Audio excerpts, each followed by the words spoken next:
கர்த்தருக்கு ஸ்தோத்திரம் உண்டாவதாக.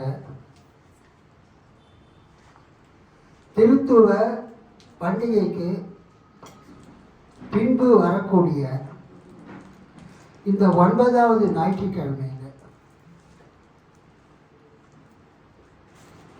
9th Sunday after the trinity Sunday செய்திக்காக கொடுக்கப்பட்டிருக்கிற வேத பகுதி அது மத்தேயு எழுதின நற்செய்தி 13வது அதிகாரம் 44 முதல் 46 வரை. அன்றியும் பரலோக ராஜ்யம் நிலத்தில் புதைத்திருக்கிற பொக்கிஷத்துக்கு ஒப்பாயிருக்கிறது. அதை ஒரு மனுஷன் கண்டு மறைத்து அதை பற்றிய சந்தோஷத்தினாலே போய் தனக்கு உண்டான எல்லாவற்றையும் விற்று அந்த நிலத்தை கொள்ளுகிறார்.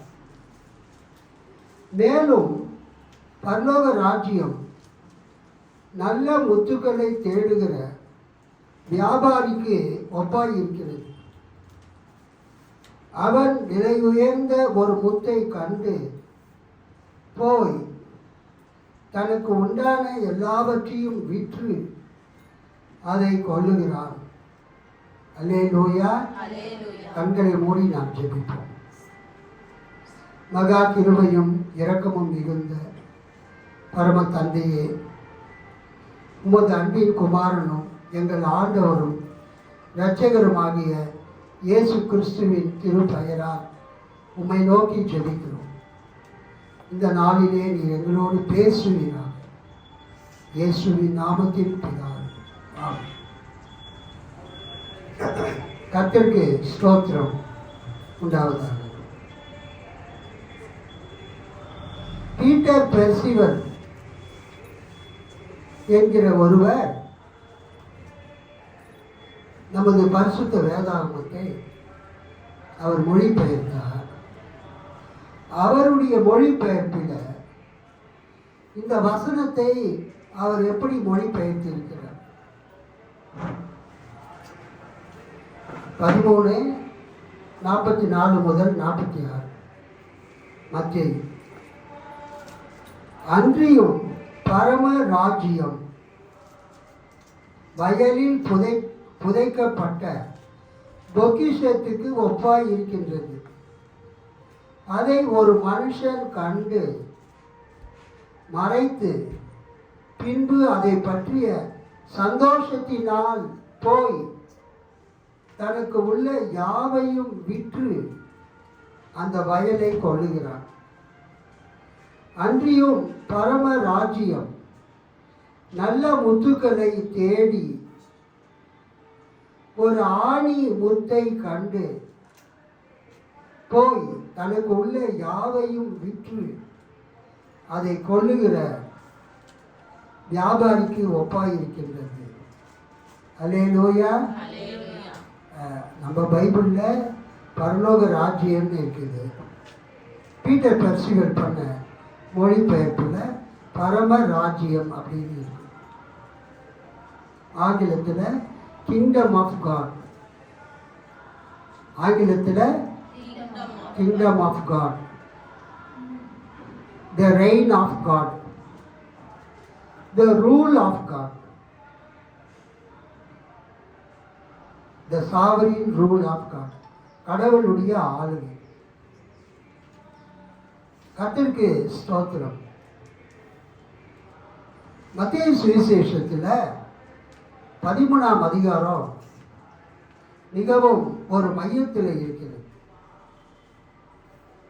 ஏன்னா இயேசுவினுடைய 5 போதனைகள் மத்தேயுவில் இருக்குது.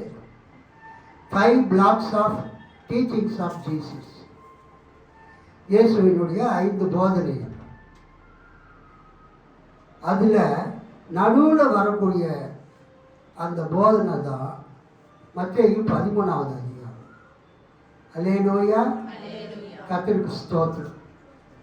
இந்த 13வது அதிகாரம் எதை பற்றியது என்றால்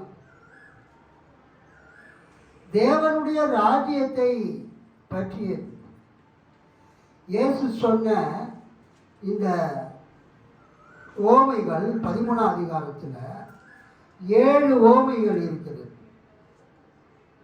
அல்லேலூயா. 7 parables of Jesus. மத்தேயு 13 இயேசுவினுடைய 7 ஓமைகள் இருக்கிறது. parables. மக்கள் பார்க்கக்கூடிய, மக்களுக்கு தெரிந்த மிருகங்களை, பறவைகளை, இயற்கையை மற்றும் மனிதர்களை இயேசு தன்னுடைய ஓமைக்கு பயன்படுத்தினார். Jesus used these natural things to teach. தன்னுடைய போதனைக்கு இயேசு கிறிஸ்து பயன்படுத்தினார். இயற்கையான காரியங்களை, எளிதாக மக்கள் புரிந்து கொள்ளக்கூடிய காரியங்களை, தினந்தோறும் மக்கள் பார்க்கக்கூடிய காரியங்களை இயேசு தன்னுடைய போதனைகளுக்கு ஆதாரமாக அவர் அதை பயன்படுத்தினார். பேரபோல் என்ற அந்த கிரேக்க வார்த்தையிலிருந்து பேரபுள் வந்தது. உலக பிரகாரமான சத்தியங்களை, காரியங்களை, ஆவிக்குரிய காரியங்களுக்கு இயேசு பயன்படுத்தினார். அல்லேலூயா. இந்த மத்தேயு 13ஆம் அதிகாரத்தில் 7 ஓமைகள் இருக்கிறது. 7 parables of the kingdom of God. பரலோக ராஜ்யத்தை பற்றிய 7 ஓமைகள் மத்தேயு 13 இருக்கிறது. இப்போ நம்ம வாசித்த அந்த ஓமை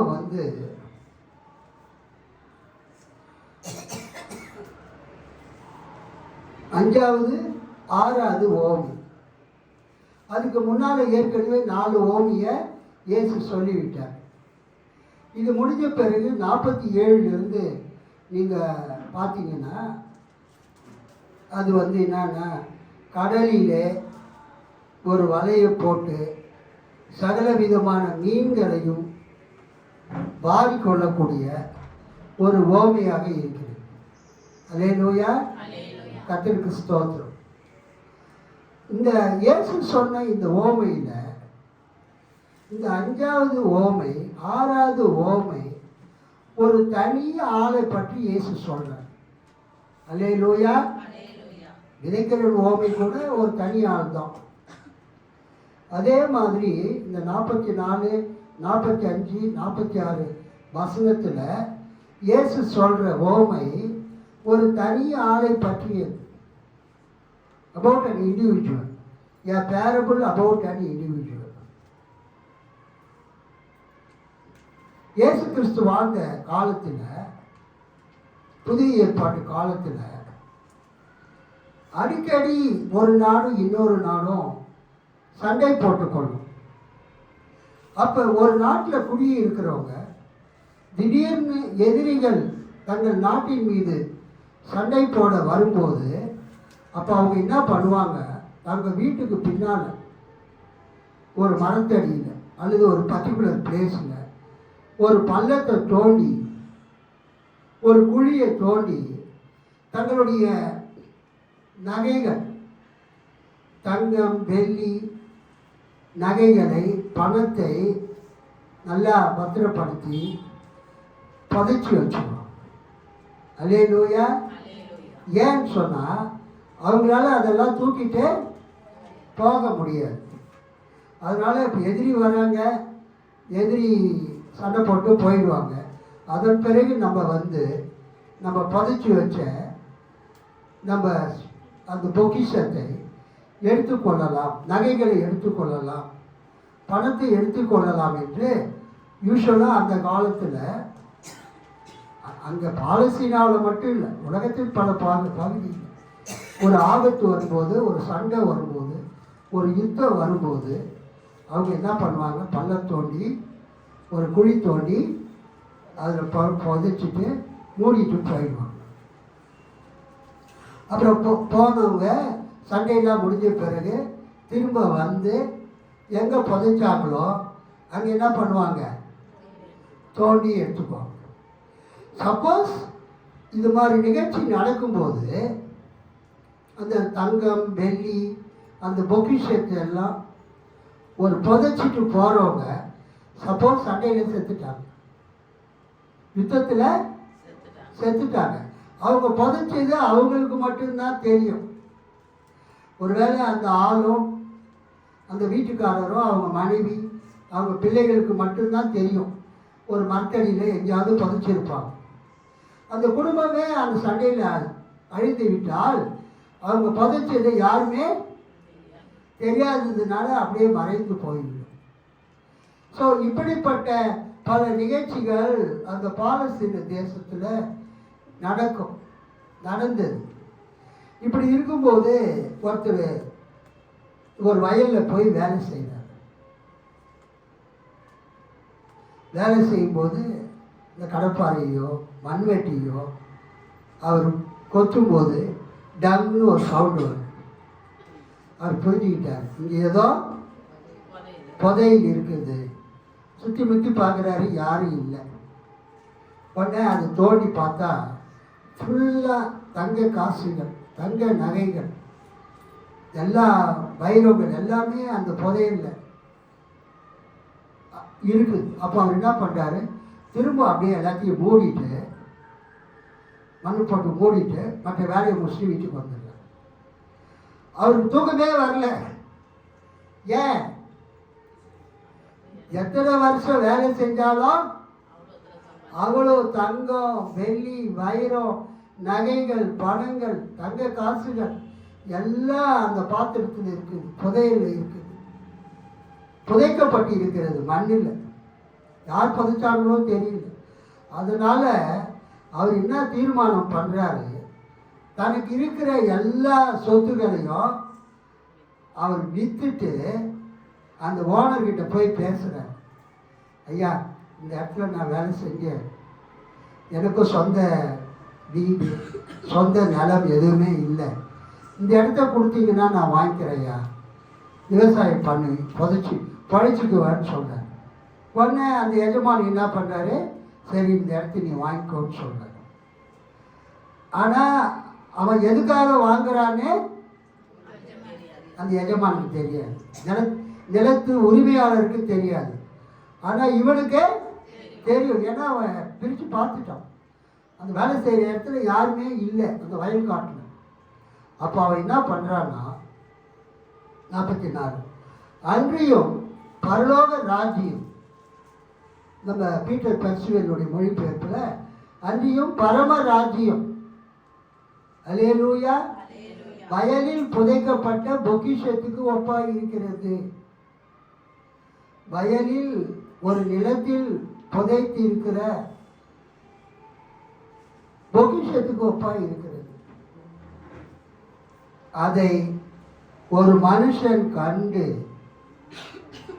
மறைத்து அதை பற்றிய சந்தோஷத்தினாலே, அல்லேலூயா, அப்பா என் வாழ்நாளில் என் வாழ்க்கையில் எத்தனை வருஷம் வேலை செஞ்சாலும் இதை நான் சம்பாதிக்க முடியாது, இந்த பொக்கிஷத்தை நான் என்ன பண்ண முடியாது. அவ்வளவு தங்க கட்டி இருக்குது, அவ்வளோ தங்க நகை இருக்குது, அவ்வளோ வெள்ளி நகைகள் இருக்குது, அவ்வளோ கரன்சி இருக்குது, பொற்காசுகள் இருக்கிறது. அதனால எனக்கு இருக்கிற எல்லாவற்றையும் நான் விட்டு இதை எனக்காக வாங்கி கொள்வேன் அப்படின்னு அவன் தீர்மானம் பண்ணி தனக்கு உண்டான எல்லாவற்றையுமே விற்று அந்த நிலத்தை கொள்கிறான். அன்றையும் பரலோக ராஜ்யம் நிலத்தில் புதைத்து இருக்கிற பொக்கிஷத்துக்கு ஒப்பாயிருக்கிறது. அதை ஒரு மனுஷன் கண்டு மறைத்து, வேற யாரும் பார்த்துடக்கூடாது இல்லை, அதுக்காக நல்லா மண்ணை போட்டு மூடிட்டான். அந்த இடத்த மட்டும் மறைத்து அதை பற்றிய சந்தோஷத்தினாலே, அல்லேலூயா. அதை பற்றிய சந்தோஷத்தினாலே ரொம்ப சந்தோஷம். நான் எத்தனை வருஷம் வேலை செஞ்சாலும் இந்த வயல்வெளியில் இந்த பொக்கிஷத்துக்கு இணையான அந்த அமௌண்ட்டை நான் என்ன பண்ண முடியாது, நான் சம்பாதிக்க முடியாது. கடவுளே எனக்கு இந்த பொக்கிஷத்தை கொடுத்திருக்கிறார், காமிச்சிருக்கிறார்.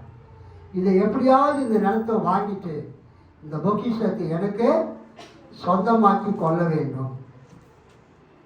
அதை பற்றிய சந்தோஷத்தினாலே போய் தனக்கு உண்டான எல்லாவற்றையும் விற்று, தனக்கு உண்டான எல்லாவற்றையும், எல்லா நிலங்கள், எல்லா வீடுகள், தன்னுடைய எல்லா ஆஸ்திகள், பொருட்கள், நகைகள் எல்லாவற்றையும் விற்று அந்த நிலத்தை கொள்ளுகிறார். கைத்தட்டி ஆண்டவர் மகிழ்ச்சி. இதுதான் இயேசு சொன்ன ஓமை. ஒரு மனுஷன் புதைத்து வைக்கப்பட்டிருக்கிற புதையலை, பொக்கிஷத்தை அவன் கண்டு தனக்கு உண்டாயிருந்த எல்லாத்தையும் விற்று அந்த நிலத்தை கொள்ளுகிறார். அவருக்கு மிகுந்த சந்தோஷம். இது மாதிரி ஒரு பொக்கிஷத்தை கடவுள் தான் எனக்கு காமிச்சிருக்கிறார். இதை நான் என்ன பண்ண முடியாது, வேலை செஞ்செல்லாம் சம்பாதிக்க முடியாது. கடவுளே கொடுக்குறாரு, அதை நான் பயன்படுத்திக்கணும்னு சொல்லிட்டு தனக்கு உண்டான எல்லாவற்றையுமே விற்று அவன் அந்த இடத்தை வாங்கி சந்தோஷப்படுகிறான். நம்பர் 45. மேலும் பரலோக ராஜ்யம் நல்ல முத்துக்களை தேடுகிற வியாபாரிக்கு ஒப்பாயிருக்கிறது. அதாவது டைமண்ட் மெர்ச்சன்ட், வைர வியாபாரிகள் அப்படின்னு இருக்கிறாங்க குஜராத் பக்கம்லாம். யாருங்க? வைர வியாபாரிகள். டைமண்ட் வைரத்தை வாங்கிட்டு வந்து அதை கட் பண்ணி பாலிஷ் பண்ணி வைர மோதிரம், வைர நெக்லஸ்ஸு எல்லாம் பண்ணி விற்கிறவங்க. அதே மாதிரி முத்துக்கள், முத்துக்கள்னா எங்கே கிடைக்கிது? அது கடலில் கிடைக்கிது. தூத்துக்குடியெலாம் போனீங்கன்னா பவழப்பாறைகள், அங்கே முத்துக்கள் கிடைக்கிது. அந்த முத்துக்களை வாங்கிட்டு வந்து அவன் என்ன பண்ணுறான், அது விற்கிற தொழில் செய்யணும். முத்துக்கள் எல்லாம் வந்து அந்த பெண்கள், எஸ்பெஷலி அரண்மனையில் இருக்கக்கூடிய அரசிகள், இளவரசிகள் என்ன பண்ணுவாங்க, நம்ம இளவரசி விமலா, இளவரசிகள் என்ன பண்ணுவாங்க, அந்த முத்துக்களில் ஹோல் பண்ணி அழகாக அவங்க கழுத்தில் அதை மாட்டிக்கொள்வாங்க. பெண்கள் வந்து ஒரு நல்ல அழகான முத்தை பார்த்துட்டாங்கன்னா எவ்வளவு விலை கொடுத்தாலும் அந்த முத்தை அவங்க வாங்கிக்குவாங்க. பெண்கள் தங்களை அழகுபடுத்திக் கொள்வதற்கு முத்து மாலையை அவங்க யூஸ் பண்ணுவாங்க. இங்கே 45. மேலும் பரலோக ராஜ்யம் நல்ல முத்துக்களை தேடுகிற, அவன் பார்த்தல 44ஆம் வருஷத்தில் அவன் போயிட்டு ஒரு புதையில தேடினானா? By chance, by luck. அது இங்கிலீஷில் செரண்டிபிட்டி அப்படின்னு சொல்லுவாங்க. செரண்டிபிட்டி ஒரு பைபிளே இருக்குது, செரண்டிபிட்டி பைபிள்.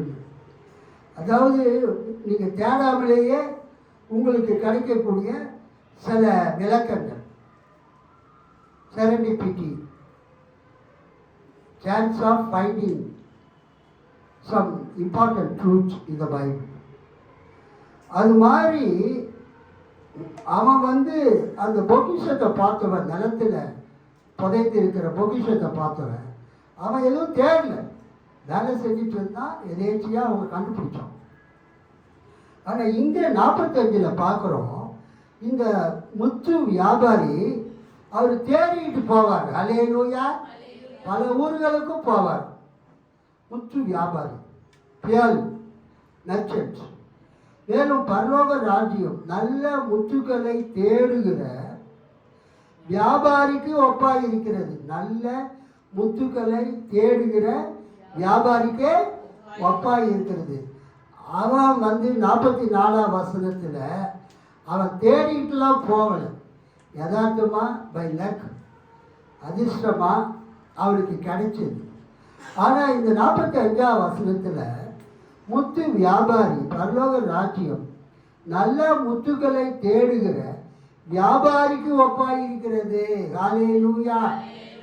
இந்த வியாபாரி முத்துக்களை வாங்கி விற்கிற வியாபாரி ஒவ்வொரு ஊராக போய் ஒவ்வொரு நகரமாக போய் ஒவ்வொரு பட்டணமாக போய் ஒவ்வொரு அந்த முத்துக்களை விற்கக்கூடிய அந்த மார்க்கெட்டுக்கு போய் இருக்கிற எல்லா முத்துக்களையும் அவர் பார்ப்பார். அதில் எது ரொம்ப காஸ்ட்லி முத்தோ, விலையேற பெற்ற முத்து எங்கே இருக்கோ அவர் என்ன பண்ணுறாரு, அவன் விலை உயர்ந்த ஒரு முத்தை கண்டு, அல்லேலூயா, ஒரு விலை உயர்ந்த முத்தை கண்டு போய் தன் வீட்டுக்கு போய் தனக்கு உண்டான எல்லாவற்றையும் விற்று அதை கொள்ளுகிறான்.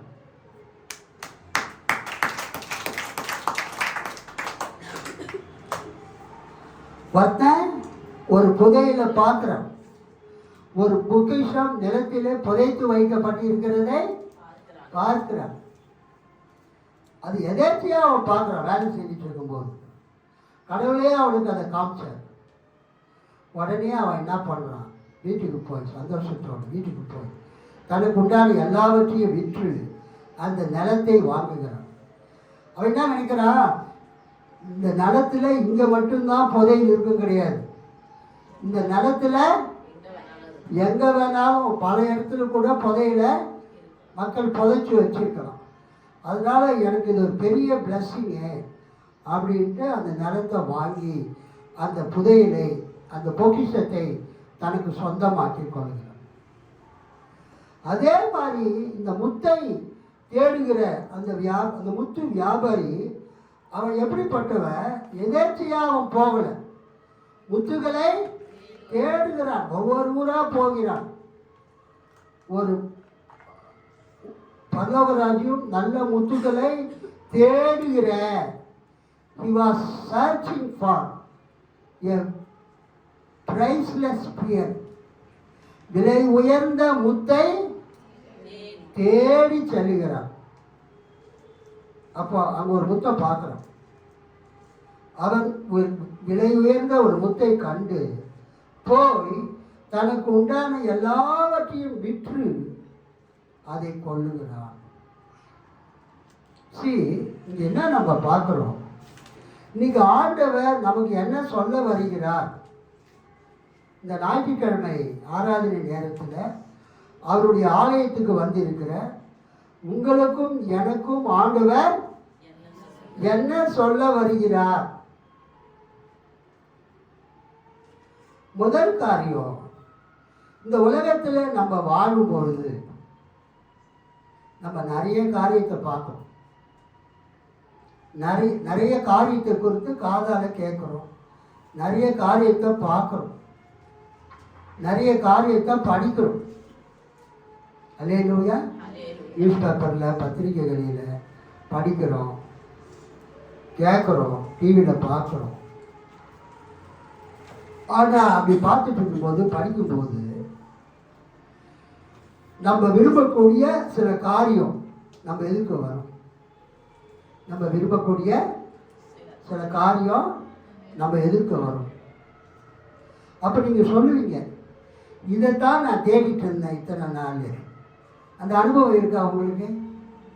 இதைத்தான் இத்தனை நாள் நான் தேடிட்டு இருந்தேன், இத்தனை நாள் நான் தேடிட்டு இருந்தேன், இந்த காரியம் இன்னைக்கே எனக்கு கண் முன்னால் நிற்குது, இதை மிஸ் பண்ணக்கூடாது, இதை நான் வாங்கியே ஆகணும் அப்படின்னு நீங்கள் தீர்மானம் எடுப்பீங்க. அல்லேலூயா. இப்போ அந்த பொக்கிஷத்தை நிலத்தில் புதைத்து இருக்கிற அந்த புதையல் கூட நம்ம சொல்லலாம், இல்லை? we can call it as a புதையல். புதையல் சொல்லலாமாமா? அது ஒரு புதையல், புதைஞ்சி இருக்குது. யதார்த்தமாக வேலை செய்யும்போது தோண்டும் போது நம்ம கண்ணில் பட்டது. அப்போ நம்ம எல்லாத்தையும் வெளியே எடுத்து பார்த்தா கிரேட்டஸ்ட் வேல்யூ என்ன கீர்த்தனை, உங்கள் அப்பா எடுத்து கொட்டுறாரு பள்ளம் தோண்டி ஒரு பெரிய செப்பு குடம் அவர் கொட்டுறாரு. கொட்டினா ஃபுல்லாக வைரம், தங்க, வெள்ளி, நம்ம நகைகளாக வருது, கட்டி கட்டியாக வருது, பொற்காசுகளாக வருது. உன்னை கேட்டு நான் கற்றுனா அமைஞ்சார் யாருக்கும் சொல்கிறாரு அப்படின்ட்டு உடனே ஒரு துணி எடுத்துகிட்டு வந்து அந்த செப்பு குடத்தை மூடி திரும்ப அங்கேயே வச்சு மண்ணை போட்டு மூடிடுறேன். ஸோ உனக்கு உங்கள் அம்மாவுக்கு உங்கள் அப்பாவுக்கு தான் தெரியும். எல்லாருக்குமே மகிழ்ச்சி இல்லை? அது மகிழ்ச்சி தரக்கூடிய ஒரு செய்தி தானே. உங்கள் கஷ்டத்தை போக்கக்கூடிய செய்தி தானே. உங்கள் வாழ்க்கையில் இருக்கிற கண்ணீர், துன்பம், என்ன க்ளோரி சிஸ்டர், எல்லாத்தையுமே நீக்கிற ஒரு செய்தி. அதை நீங்கள் பார்த்துட்டு கால்குலேட் பண்ணுறீங்க. அப்பா இது ஒரு 7 கோடி 8 கோடி தேரும். அல்லேலூயா. இயேசுவே நமக்கு இதை கொடுத்துருக்கிறார். உன் கல்யாணத்தை ரொம்ப கிராண்டாக பண்ணிட வேண்டியதுதான். அதுக்காகவே கடவுள் கொடுத்துருக்கிறாருங்க. அதை என்ன பண்ணுவார் அவர்?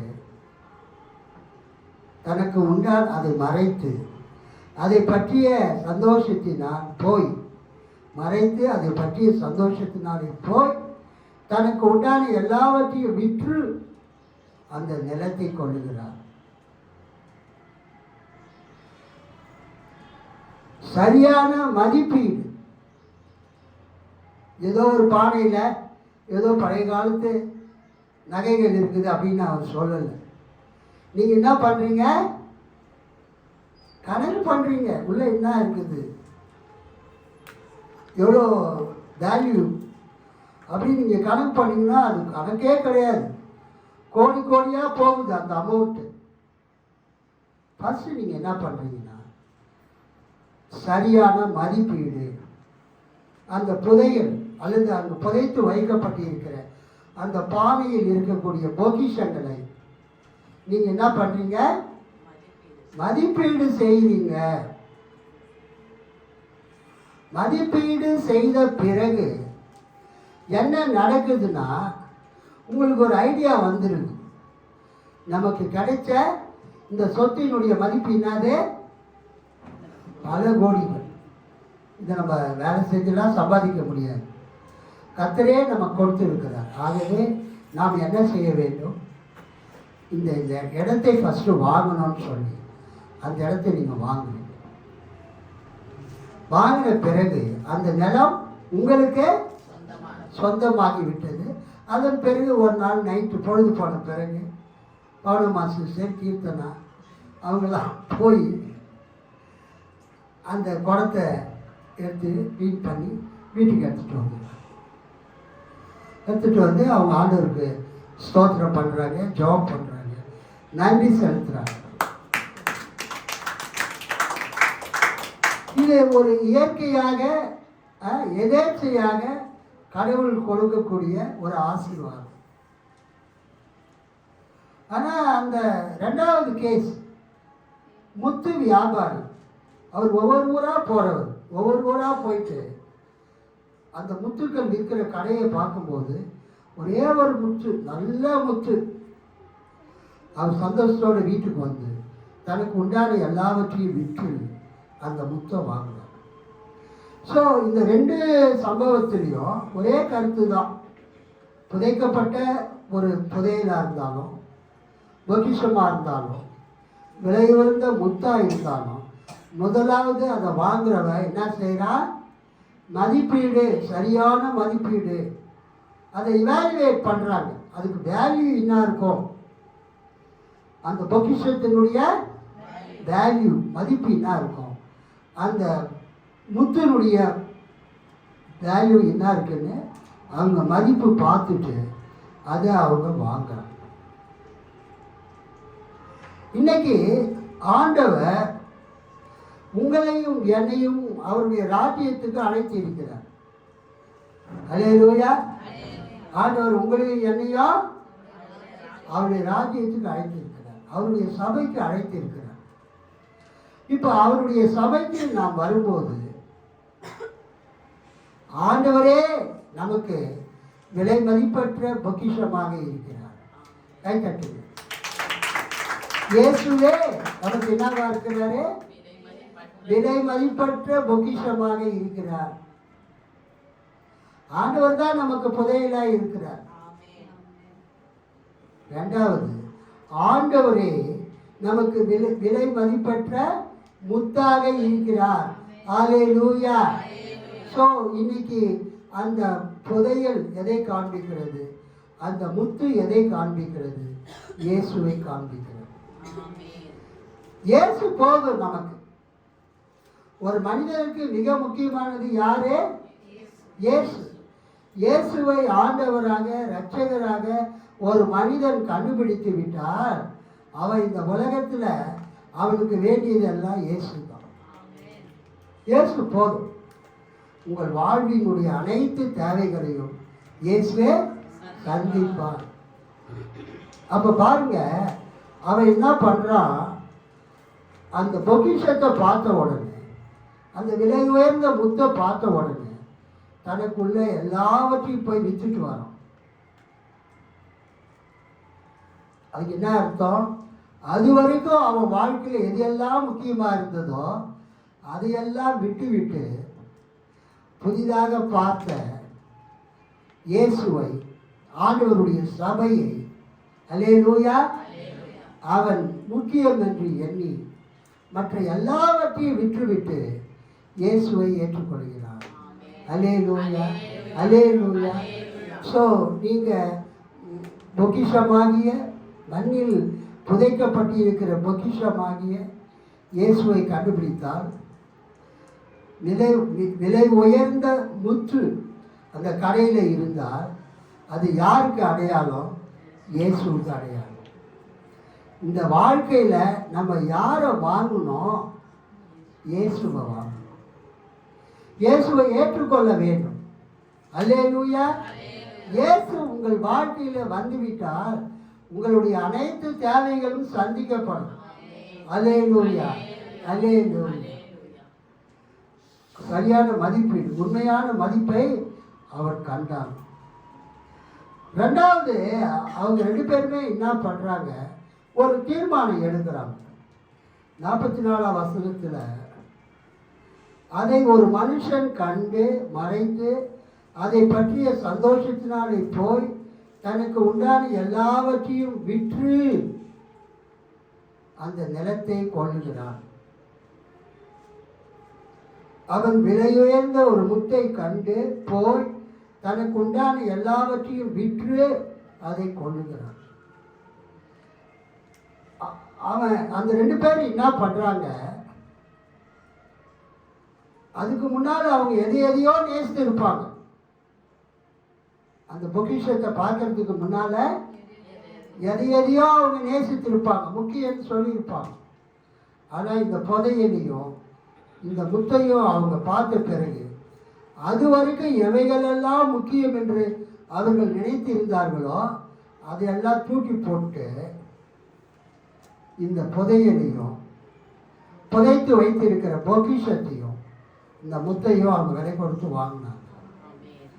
தங்கள் வாழ்வில் முன்னர் எவைகளையெல்லாம் அருமையானவைகள் என்று அவர்கள் நினைத்து இருந்தார்களோ அதையெல்லாம் விட்டு விட்டார்கள். அல்லேலூயா. ஸோ இயேசு கிட்ட வரவங்க செய்ய வேண்டிய காரியம், அவங்க வாழ்க்கையில் எவைகளெல்லாம் முக்கியமாக எண்ணினார்களோ அதையெல்லாம் விட்டுவிட்டு இயேசுதான் எனக்கு முக்கியமானவர் என்று அறிக்கை செய்து இயேசுவை ஏற்றுக்கொள்ள வேண்டும். அல்லேலூயா. இயேசுவை ஏற்றுக்கொள்கிறது தான் ஒரு மனிதன் செய்யக்கூடிய மிக முக்கியமான தீர்மானம். அவங்க தீர்மானம் பண்றாங்க. அவன் தீர்மானம் பண்றான், இதை வாங்கிறதுக்காக மற்றதெல்லாம் எனக்கு தேவையில்லை. இன்னைக்கு இந்த காலை நேரத்தில் இயேசு உங்களுக்கு போதுமானவராக இருக்கிறார். அல்லேலூயா. அப்போஸ்தலனாகிய பவுல் பிலிப்பியர் 3:11 சொல்லுகிறதை பார்த்தோம். பிலிப்பியர் 3:11. அவருக்காக எல்லாவற்றையும் நஷ்டம் என்று விட்டேன், குப்பையுமாக எண்ணுகிறேன். பாருங்க, இயேசுவை ஏற்றுக்கொள்வதற்காக அப்போஸ்தலனாகிய பவுல் இயேசுவுக்காக எல்லாவற்றையும் நஷ்டம் என்று விட்டேன், குப்பையுமாக எண்ணுகிறேன். நம்ம வீட்டில் குப்பையை சேர்த்து வைப்போமா? என்ன பண்ணுவீங்க? குப்பையை பொறுக்கி குப்பைத்தொட்டில் போடுவீங்க. அதே மாதிரி இயேசுவை தவிர இந்த உலகத்தில் நமக்கு இருக்கிறதெல்லாம் குப்பை. அதையெல்லாம் நம்ம தூக்கி எரிய வேண்டும், இயேசுவிடம் வர வேண்டும். அதுக்கு அடுத்தது பெருமகிழ்ச்சி. மத்தேயு 13:44. அன்றியும் பரலோக ராஜ்யம் நிலத்தில் புதைத்திருக்கிற பொக்கிஷத்துக்கு ஒப்பாய் இருக்கிறது.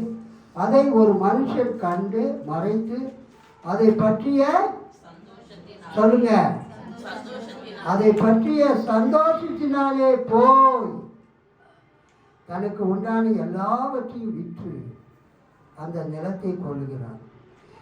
உண்மையான பொக்கிஷத்தை ஒரு மனிதன் கண்டுபிடிக்கும் போது அவனுக்கு என்ன இருக்கும்? சந்தோஷம் வரும். இந்த உலகத்திலேயே மிகவும் விலை உயர்ந்தது எது என்றால் இயேசுவுக்கு சீடனாக மாறுவது. இந்த உலகத்திலேயே மிகவும் உயர்ந்தது இயேசுவின் சீடனாக மாறுவது, கிறிஸ்தவனாக மாறுவது. அவன் என்ன பண்றான்? அதை பற்றிய சந்தோஷத்தினாலே போய் இயேசு யார் என்று கண்டுபிடித்த பிறகு நமக்கு துக்கமே வராது. அல்லேலூயா. இயேசுவை நீங்க பற்றி பிடித்துக் கொள்வீர்கள் என்றால் உங்கள் வாழ்வின் அனைத்து தேவைகளையும் இயேசு சந்திப்பார் என்று நீங்கள் விசுவாசிப்பீர்கள் என்றால் உங்கள் வாழ்க்கை எப்பொழுதுமே சந்தோஷமாயிருக்கும். ஆவிக்குரிய வாழ்க்கையில, இந்த கிறிஸ்துவ மதம் சம்பந்தமான வாழ்க்கையில நம்ம இயேசுவின் பிள்ளைகளாக, இயேசுவின் சீடர்களாக நம்ம வாழ தீர்மானிக்கும் போது, சத்தியத்தை கேட்டு ஞானஸ்தானம் எடுத்து கர்த்தருடைய சபையில் சேர்ந்து கர்த்தருடைய பிள்ளையாக வாழும் பொழுது கர்த்தர் என் மேய்ப்பராக இருக்கிறார், நான் தாட்சி அடைகிறேன். கர்த்தர் எனக்கு மேய்ப்பராக இருக்கிறார், எனக்கு குறைவு ஒன்றும் இல்லை, எல்லாத்தையும் அவர் பார்த்துக்குவார். ஸோ இந்த காலை நேரத்தில் 3 காரியங்களை பார்க்கிறோம். தேடி பெறுதலின் மகிழ்ச்சி. இந்த மத்தேயு 13:44 46 பேரபிள்ஸ் ஆஃப் த கிங்டம், ராஜ்யத்தின் ஓமைகளில் 5வது 6வது ஓமை ஒரு தனிப்பட்ட ஆளை பற்றியது. இந்த 2 பேருமே ராஜ்யத்தின் சுவிசேஷத்தை அவர்கள் வாங்க வெல்கம். ராஜ்யத்தின் சுவிசேஷத்தை அவங்க அறிந்து தங்களுக்கு உண்டான எல்லாவற்றையும் விட்டு இயேசுவுக்கு பின்னால் வந்தார். அல்லேலூயா. நீங்க இயேசுவை ஏற்றுக்கொண்டு அவரை பின்பற்றும் போது உங்களுக்கு அவர் மிகுந்த சந்தோஷத்தையும் மகிழ்ச்சியையும் ஆசீர்வாதத்தையும் கொடுப்பார். அல்லேலூயா. கர்த்தர் உங்கள் தேவைகளை சந்திப்பார், உங்களுக்கு அற்புதம் செய்வார். கர்த்தர் உங்களை ஆசீர்வதிப்பார். ஆமென்.